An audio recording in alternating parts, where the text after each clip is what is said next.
Hello, this is Michael Beatman with your Gateway FS weekly wrap up for Friday, July 28th, last Friday of the month. Volatile week in the corn markets this week. We're looking at September corn futures. They were off 6. August beans were down 14 and a quarter on the week.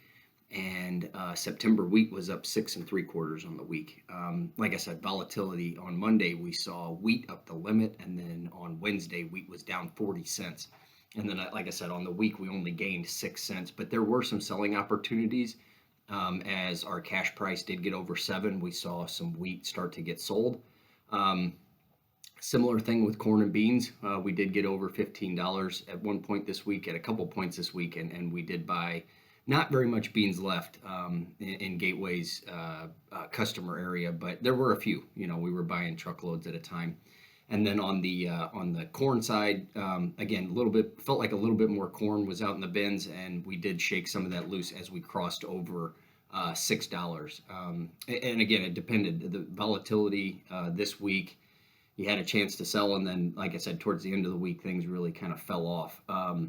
Expect that to continue. The news on the wheat, especially on Monday, there was just Russia-Ukraine escalation.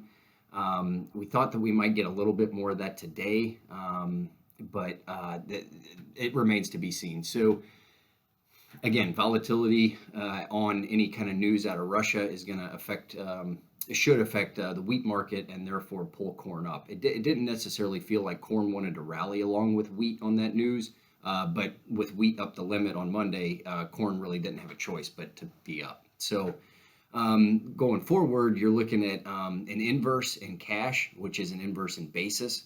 And that's going to get worse on beans towards the second half of August, and then on corn, something similar. So again, be looking at those inverses and what basis is doing. And it makes sense just because Southern harvest should start sometime in the later half of August, and definitely as we get into September, then we will start seeing some kind of harvest activity, especially towards the end of the month. So be careful of that. And then on the riverfront, we are seeing low river levels. We are restricted barge drafts already. Not a lot of rain in sight, so not necessarily going to be a lot of relief, but right now things are operating fairly normally, just with reduced barge drafts.